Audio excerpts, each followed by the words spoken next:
جو بہت ہی امپورٹنٹ ہے، میں پہلے آپ کو بتا چکا ہوں لیکن ایک دفعہ دہرا دیتا ہوں کہ جہاں کہیں شریعت کہتی ہے کہو یا پڑھو، اس کا مطلب ہوتا ہے اتنی آواز سے کہو، اتنی آواز سے پڑھو کہ آپ کے اپنے کان اپنی آواز کو سن لیں، جبکہ اطراف میں کوئی شور وغیرہ نہ ہو۔ جیسے آپ کسی مشین چل رہی ہے، اس کے پاس نماز پڑھ رہے ہیں، تو ہو سکتا ہے آپ کی آواز کان تک نہ پہنچ پائے، وہ مشین کی وجہ سے، لیکن آپ کو سوچنا ہوگا اگر مشین نہ ہوتی تو کیا میری آواز کان تک آ جاتی کہ نہیں۔ تو لہذا جہاں کچھ پڑھنا فرض ہوتا ہے، جیسے تکبیر تحریمہ فرض ہے، تو اس میں اتنی آواز فرض ہوگی کہ آپ کے اپنے کان اس کو سن لیں۔ لہذا اگر کانوں نے نہیں سنا تو ترک فرض ہو جائے گا، اور جب فرض نہیں ہوا تو نماز بھی نہیں ہوگی۔ اس لیے بعض ہمارے بھائی یہ منہ بند ہیں،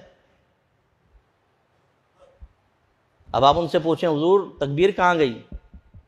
دل میں، یہ دل میں ہی رہے گی نماز، پھر وہ اوپر نہیں جائے گی۔ تو اتنی آواز سے تکبیر اللہ اکبر، اتنا کہ آپ کے اپنے کان سنیں، ٹھیک ہے۔ اسی طریقے سے التحیات پڑھنا واجب ہے، اس میں اتنی آواز واجب ہوگی کہ آپ کے کان سنیں، اگر نہیں سنیں گے آپ کا واجب ترک ہو جائے گا، نماز ہو جائے گی آپ کی لیکن یہ واجب العیادہ ہوگی، ایک تو آپ گناہگار بھی ہوں گے اور آئندہ زندگی میں اس کو دوبارہ پڑھنا لازم ہوگا۔ تو لہٰذا تکبیر میں آواز فرض، ٹھیک ہے۔ پھر ہم ثنا پڑھتے ہیں، یہ سنت ہے، اعوذ باللہ آپ نے نہیں پڑھنا، بسم اللہ نہیں، وہ قرات امام صاحب کریں گے۔ پھر امام کے پیچھے کسی قسم کی قراءت نہیں ہوتی، یاد رکھیں، ٹھیک ہے۔ چاہے آپ 4 رکعت نماز پڑھ رہے ہوں، دو میں امام جہر کرتے ہیں، دو میں سری آہستہ پڑھ رہے ہوتے ہیں، اس میں آپ کو کچھ نہیں پڑھنا۔ امام کے پیچھے قراءت نہیں کرے گا مقتدی، اس کے لیے حرام ہے قراءت کرنا، آپ کو خاموش رہنا واجب ہوگا 4 رکعت میں، بس امام کی قراءت آپ کے لیے قراءت۔ یہ کوئی قاعدہ نہیں ہے کہ امام کی قراءت ہمیں سنائی نہیں دے رہی اس لیے ہم پڑھ سکتے ہیں تیسری چوتھی میں، نو۔ اس کے بعد آمین کہنا، یہ بھی سنت ہے۔ پھر تکبیرات انتقال جو ہوتے ہیں، اللہ اکبر، سمع اللہ لمن حمدہ، ربنا ولک الحمد، پھر سجدے کے لیے اللہ اکبر اللہ اکبر، یہ سب سنت۔ لہٰذا ان میں اتنی آواز سنت ہوگی کہ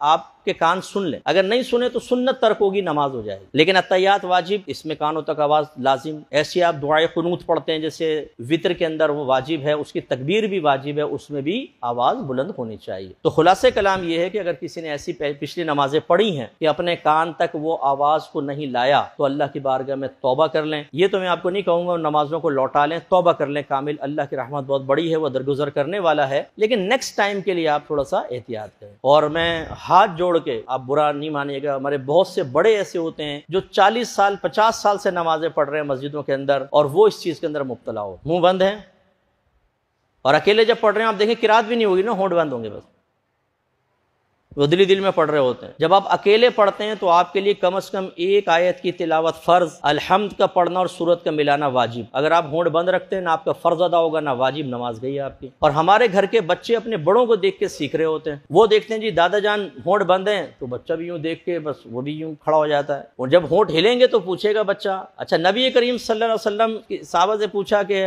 نبی کریم صلی اللہ علیہ وسلم زور اثر میں قرات کرتے تھے، یعنی ہونٹوں سے کہا کرتے تھے، کہا آپ کو کیسے پتہ چلتا تھا؟ فرمایا آپ کی داڑھی ہلتے ہوئے دیکھتے تھے، اتنی یعنی سرکار قرات کرتے داڑھی ہلتی تھی، جیسے ہم بولیں تو داڑھی ہلے گی نا۔ اس سے بھی پتہ چلا کہ صحابہ نماز پڑھ رہے ہیں، اللہ کی توجہ کدھر ہے،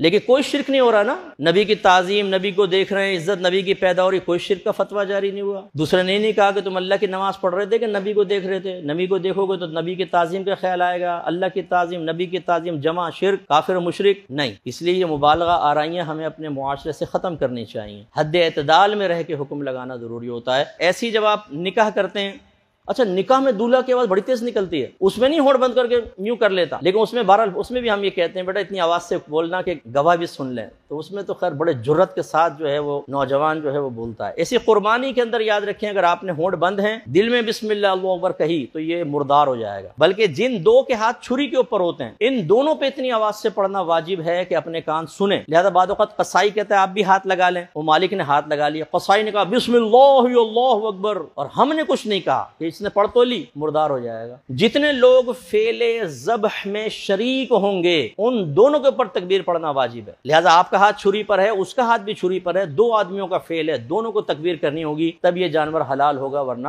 حرام ہو جائے گا۔ تو یہ بعض اوقات پانوں کے گٹکے یہاں پہ بھرے ہوتے ہیں، یہاں پہ قصائی نا بولے نہیں،